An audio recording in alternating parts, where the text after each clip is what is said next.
Friend, नमस्कार। मेरे YouTube channel में आप सभी का स्वागत है। फ्रेंड्स, आज हम हल करेंगे उत्तराखंड जो PCS परीक्षा 2012 थी उसमें जो पूछे गए प्रश्न हैं 25, उसको हम आज सॉल्व करेंगे। तो वीडियो को लास्ट तक ज़रूर देखें फ्रेंड, और यदि वीडियो पसंद आए तो लाइक करें, शेयर करें और मेरे चैनल को सब्सक्राइब करना ना भूलें।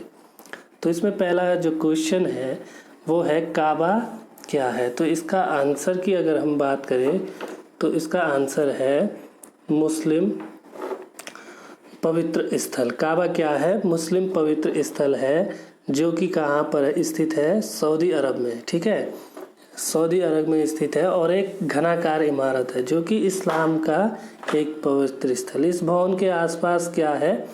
जो मस्जिद है अल हरम वो स्थित है। पूरे विश्व के जो मुसलमान हैं वो क्या करते हैं, जब अपनी नमाज को अदा करते हैं तो वो अपना मुंह काबा की ओर ही रखते हैं। दूसरा क्वेश्चन है कि बेरोजगारी समस्या से गरीबी बढ़ती है। क्यों? क्योंकि इससे क्या होता है, मुद्रास्फीति की जो दर है वो काफ़ी ज़्यादा बढ़ती है। मुद्रास्फीति की दर क्या होती है? बहुत ज़्यादा बढ़ जाती है। तो मुद्रास्फीति में क्या होता है, जो मुद्रा का जो वास्तविक मूल्य होता है वो कम हो जाता है। यानी कि जैसे कि जब महंगाई बढ़ती है तो हमारी क्या हो जाती है, मुद्रा का जो वास्तविक वैल्यू है वो कम हो जाती है। जैसे उदाहरण के लिए हम देख लेते हैं कि 2011 में की अगर हम बात करें तो उस समय जो 1 दर्जन केला है, माना हमारी जो इनकम है वो 100 रुपये है, तो उस समय 2011 की जो बात अगर करें तो 100 रुपये में हमें क्या मिल जाता था? 1 दर्जन केला हो गया, 40 रुपये का केला रखो और 30 रुपये की चीनी का किलो रखो और 80 और 20 रुपये अन्य खर्चों के लिए हमारे पास बचत हो जाती है। लेकिन वो ही अगर 2021 की बात करें और हम ये मान लेते हैं कि 2021 में जो उसका क्या कहते हैं, केले के जो दर्जन है वो 60 रुपये का लगाओ और 50 रुपये का आपका क्या लगाओ, चीनी का 1 किलो। यानी कि वो टोटल बनता है 60 + 50 110 रुपये का हमारा वो आया। तो इसमें क्या हो गया, हमारी इनकम अगर 100 ही रुपये है तो इसमें क्या हो जाता है, 60 + 50 को अगर हम जोड़े तो वो हो जाता है 110। यानी कि कहाँ पर हमारे 80 रुपये में ये दोनों चीज़ें आ रही थी और अब जो है वही चीज़ हमें 110 रुपये में मिल रही है। यानी कि जो मुद्रा की वास्तविक वैल्यू है वो कम हो रही है। ठीक है, तो इस तरीके से क्या होता है, मुद्रास्फीति में क्या हो जाता है, मुद्रा की वास्तविक वैल्यू घट जाती है और वस्तुओं की कीमतें बढ़ जाती है। अगला क्वेश्चन है कि वयस्क मानव शरीर में हड्डियों की संख्या होती है, कितनी होती है? तो अगर वयस्क मानव की हम बात करें तो उसमें कुल हड्डियों की जो संख्या होती है वो होती है 206। वयस्क मानव में कितनी हड्डियां होती है? 206 होती है। इसमें जो फीमर है वो सबसे लंबी तथा जो मध्य कान की जो स्टेपीज हड्डी होती है वो सबसे छोटी होती है। फीमर क्या होती है? सबसे बड़ी। ठीक है, फीमर जो है वो सबसे लंबी होती है, जो और मध्य कान की जो स्टेपीज है वो सबसे छोटी हड्डी होती है। ठीक है, सबसे छोटी हड्डी होती है मध्य कान की स्टेपीज।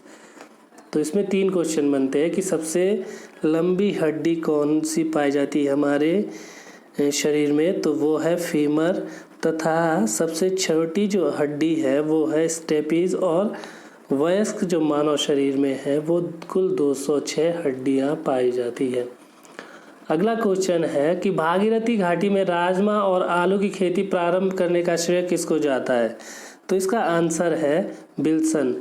यानी कि विल्सन को क्या जाता है, भागीरथी क्षेत्र में राजमा और आलू की खेती प्रारंभ करने का श्रेय दिया जाता है। ठीक है, इन्होंने सबसे पहले भागीरथी जो वैली है उसमें राजमा और आलू की खेती प्रारंभ करवाई थी। ठीक है, अगला क्वेश्चन है कि इनमें से कौन सा नृत्य उत्तराखंड का नहीं है?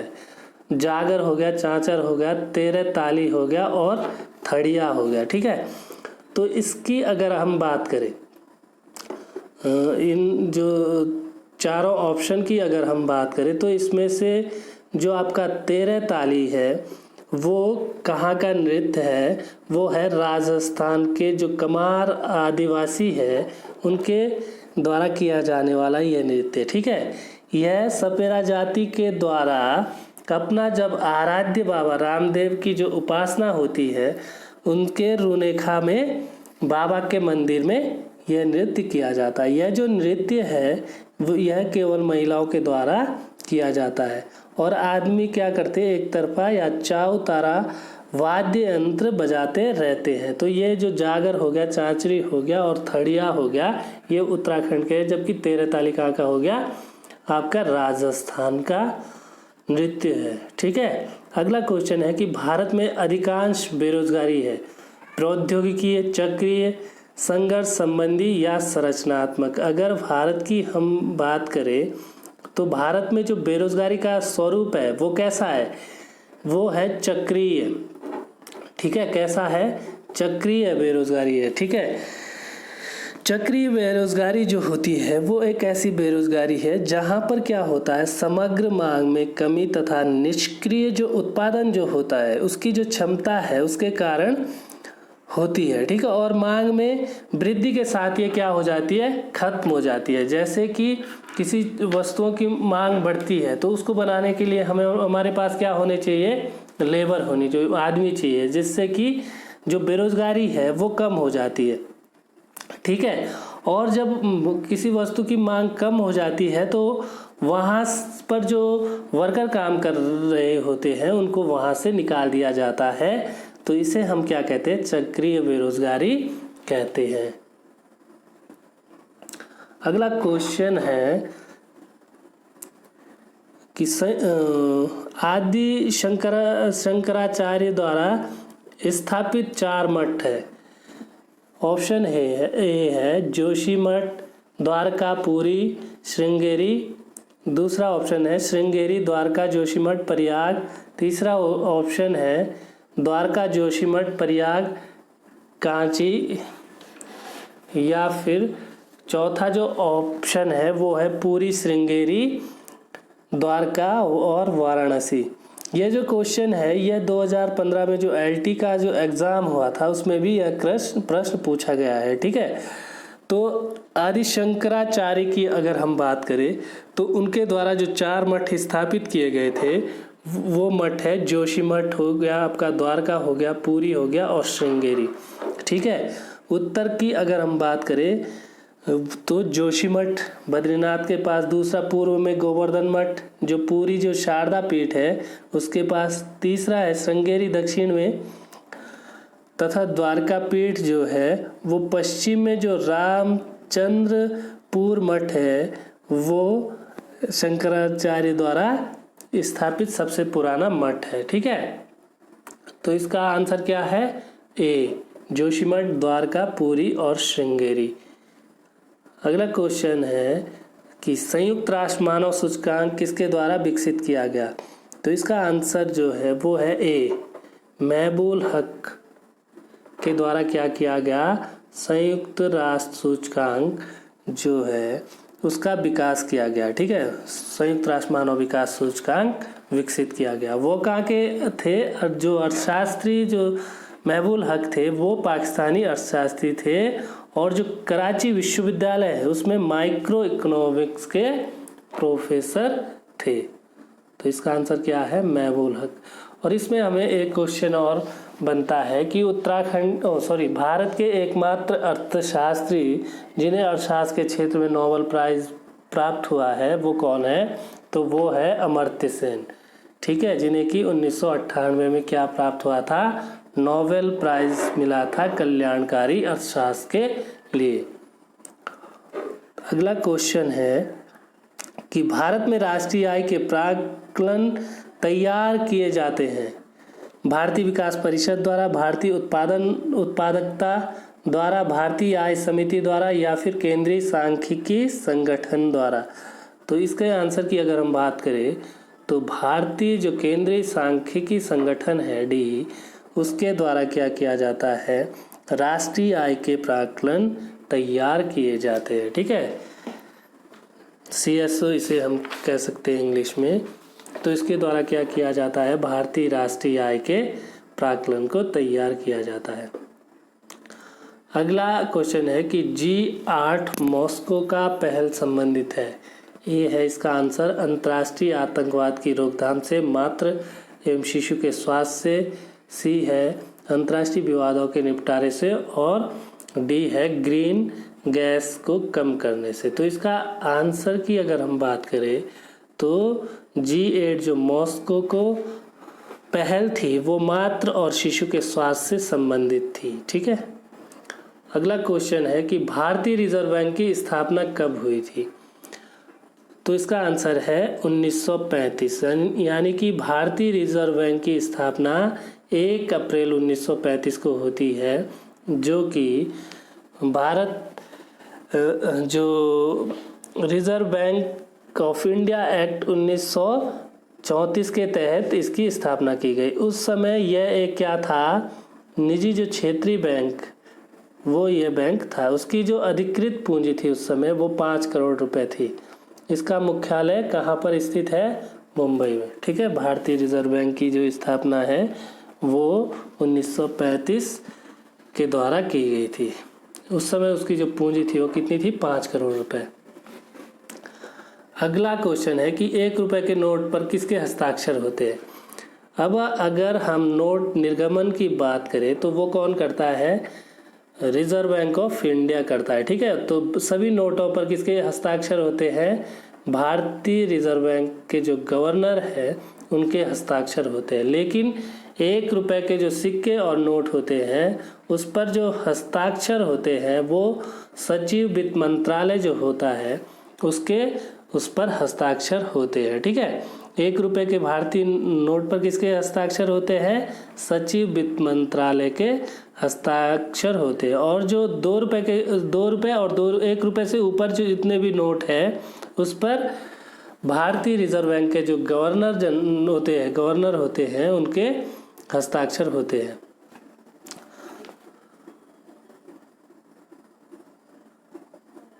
अगला क्वेश्चन है कि अल्मोड़ा के निकट लगोड्यार पर लाल रंग से उकेरी गई जो मानव आकृतियां हैं वो मिली है, वो किस काल से संबंधित है। नंबर 1 है वैदिक काल से, कुषाण काल से, पाषाण या फिर चंद। तो इसका अगर आंसर हम देखें तो वो सी है कि पाषाण काल से अल्मोड़ा के जो लगोड्यार में लाल रंग से जो उकेरी गई मानव आकृतियां हैं वो पाषाण काल से संबंधित है। ठीक है,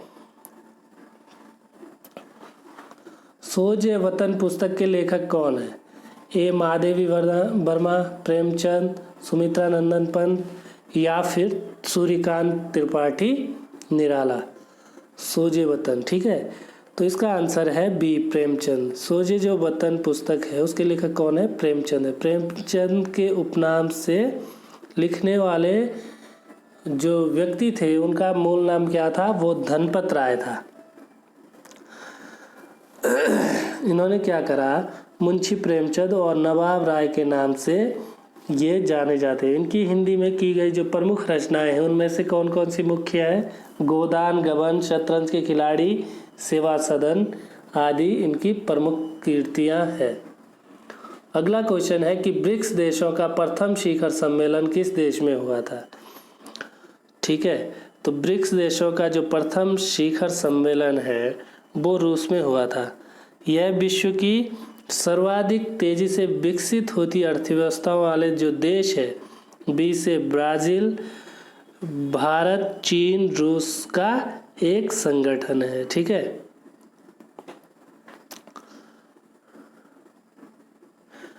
बी से ब्राजील, आई से इंडिया, आर से रशिया, सी से चाइना। पहले ये ब्रिक था, फिर बाद में इसमें दक्षिण अफ्रीका भी जुड़ गया था जिससे कि ये ब्रिक्स हो गया। वर्तमान में इसे किस नाम से जाना जाता है, ब्रिक्स नाम से जाना जाता है। तो प्रथम जो शिखर सम्मेलन हुआ था वो कहाँ पर हुआ था? रूस में हुआ था। अगला क्वेश्चन है कि अंग्रेजों के विरुद्ध भारत छोड़ो आंदोलन की घोषणा किस वर्ष की गई थी? अंग्रेजों के विरुद्ध जो भारत छोड़ो आंदोलन शुरू हुआ था वो उसकी जो घोषणा है वो अगस्त 1942 में की गई थी, जिसमें गांधी जी ने क्या एक थॉट दिया था, एक नारा दिया था, करो या मरो। ठीक है, इस आंदोलन के दौरान गांधी जी को क्या करा, पूना के जो आगा खां महल है उसमें उनको नज़रबंद किया गया था। तो अगस्त 1942 में ये नारा वो क्या कहते हैं, भारत छोड़ो आंदोलन की जो घोषणा है वो की गई थी, जिसमें कि गांधी जी ने कौन सा नारा दिया था? करो या मरो। तो गांधी जी को उस समय पूना के जो आगा खां महल है उसमें क्या कर दिया गया था? नज़रबंद कर दिया गया था। अब अगला क्वेश्चन है कि जलियांवाला बाग हत्याकांड किस शहर में हुआ? तो इसका आंसर है अमृतसर। कब हुआ था ये? 13 अप्रैल 1919 को।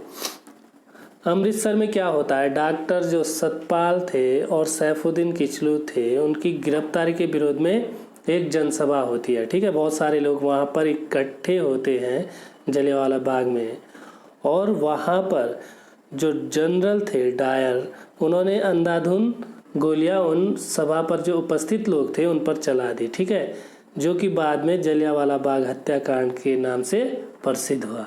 तो ये कहाँ पर है? अमृतसर में। कब हुआ था ये? 13 अप्रैल 1919 को। किस जनरल ने गोली चलाई थी या गोली चलवाई थी? तो वो थे जनरल डायर। वहाँ पर जो भीड़ इकट्ठा हुई थी वो किस लिए हुई थी? डॉक्टर सतपाल और सैफुद्दीन किचलू की जो गिरफ्तारी की गई थी उसके विरोध में वो सभा को आयोजित किया गया था। किस राजवंश ने उत्तर भारत शासन नहीं किया था? चालुक्य, राजपूत, गुप्त और मौर्य। तो इनमें से जो अगर हम देखें तो एक जो चालुक्य वंश है वो दक्षिण भारत का राजवंश है। ठीक है, चालुक्यों का जो शासन था वो दक्षिण भारत में था, जिसमें कि प्रतापी के जो चालुक्य थे, कल्याणी के चालुक्य और वेंगी के चालुक्य, तीन जो चालुक्य थे, चालुक्य, प्रतापी, वेंगी और कल्याणी, वो काफ़ी प्रसिद्ध थे। बाकी राजपूत लोगों ने उत्तर में शासन किया, गुप्त वंश के जो लोग थे उन्होंने करा था, और मौर्य वंश के लोगों ने भी करा था। अगला क्वेश्चन है कि हल्दी घाटी का युद्ध कब लड़ा गया था? तो इसका आंसर है 1576 में। यानी कि हल्दी घाटी का जो युद्ध है वो कब लड़ा गया था? 1576 में लड़ा गया था। यानी सी इसका आंसर है। 1576 ईस्वी, सॉरी 1576 ईस्वी में, ईसा पूर्व में नहीं, बल्कि बी इसका आंसर है। ठीक है, 1576 में हल्दी घाटी का युद्ध हुआ था, जो कि मेवाड़ के जो शासक थे महाराणा प्रताप और अकबर के बीच यह युद्ध हुआ था। इस युद्ध में मुगल सेना का नेतृत्व किसने किया था? मान सिंह और आसम खां जो थे उन्होंने इस युद्ध का नेतृत्व किया था। ठीक है, वह महिला जिसने अवध में 1857 की क्रांति का नेतृत्व किया। तो इसका आंसर है बेगम हजरत महल ने 1857 की क्रांति का नेतृत्व किया था। कहाँ पर? अवध में, जो कि 4 जून 1857 को क्रांति हुई, जिसको कि मार्च में 1858 में ब्रिटिश सेना नायक जो थे कैंपबेल, उनके द्वारा यह जो नेतृत्व करता थे इनको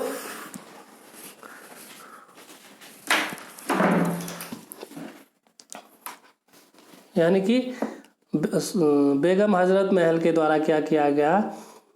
1857 की क्रांति का नेतृत्व किया गया। ठीक है, अवध में। तो 1858 में ब्रिटिश जो सेना नायक थे कैंपबेल, उन्होंने इस क्रांति को यहाँ पर दबा दिया था अवध में। अगला क्वेश्चन है कि महात्मा गांधी ने अपना पहला जो आमरण अनशन है वो कब प्रारंभ किया था? कम्युनल अवार्ड के समय, कलकत्ता के दंगों के समय, जलियांवाला बाग हत्याकांड के समय, या फिर दिल्ली के दंगों के समय? तो इसका आंसर है कम्युनल अवार्ड जो था उसके समय महात्मा गांधी ने क्या करा था, पहला जो आमरण अनशन है वो किया था। क्यों? क्योंकि महात्मा गांधी ने जब अंग्रेजों के द्वारा जो निर्वाचक मंडल था उसमें दलितों को पृथक निर्वाचन मंडल प्रदान किया गया, तो उसके विरोध के लिए 20 सितंबर 1932 में क्या करा, गांधी जी ने यरवदा जेल में आमरण अनशन प्रारंभ किया था। ठीक है। अगला क्वेश्चन है कि बाकू क्यों प्रसिद्ध है? लोहा उद्योग, हवाई जहाज उद्योग, या समुद्री जहाज उद्योग, या फिर पेट्रोलियम? तो इसका जो आंसर है वो है बाकू अजरबैजान की एक राजधानी है। ठीक है, जो कैस्पियन सागर के तट पर स्थित है और सबसे बड़ा शहर भी है। ठीक है, बाकू जो है वो पेट्रोलियम के लिए प्रसिद्ध है। अगला क्वेश्चन है कि ऑस्ट्रेलिया वासी किस मौसम में क्रिसमस को मनाते हैं? तो क्रिसमस की अगर बात करें हम भारत में तो वो सर्दियों में मनाया जाता है, क्योंकि 25 दिसंबर को भारत में सर्दी होती है। जो सूर्य की जो किरणें हैं वो दक्षिण जो गोलार्ध है उस पर लंबवत पड़ती है, जबकि उत्तरी गोलार्ध पर वो तिरछी गिरती है, जिस कारण से 25 दिसंबर को क्या होती है, ऑस्ट्रेलिया में गर्मी होती है। तो अगर ये क्वेश्चन आता है तो ऑस्ट्रेलिया में क्रिसमस जो मनाया जाता है वो गर्मियों में मनाया जाता है। ठीक है। अगला क्वेश्चन है कि भगत सिंह, सुखदेव और राजगुरु को किस वाद या केस में फांसी की सजा सुनाई गई थी? तो इसका आंसर है लाहौर षड्यंत्र केस। भगत सिंह, सुखदेव और राजगुरु को 23 मार्च 1931 को क्या किया जाता है, लाहौर षड्यंत्र केस में फांसी की सजा सुनाई जाती है। ठीक है। भगत सिंह ने नौजवान भारत सभा की भी स्थापना करी थी। भारत के मुख्य चुनाव आयुक्त को निम्न में से किसके द्वारा नियुक्त किया जाता है? ठीक है, तो भारत का जो मुख्य चुनाव आयुक्त होता है और 2 अन्य जो चुनाव आयुक्त हैं उनकी नियुक्ति राष्ट्रपति के द्वारा की जाती है। इसका कार्यकाल कितने वर्ष का होता है? 6 वर्ष या फिर 65 वर्ष की आयु जो भी पहले पूरी होती है उस हिसाब से इनका कार्यकाल होता है। ठीक है, जून। तो इसका आंसर है राष्ट्रपति द्वारा। तो आज का हमारे क्वेश्चन खत्म होते हैं। अगले क्वेश्चन में इसके हम अगले जो 25 जो क्वेश्चन है उसके बारे में डिटेल से चर्चा करेंगे।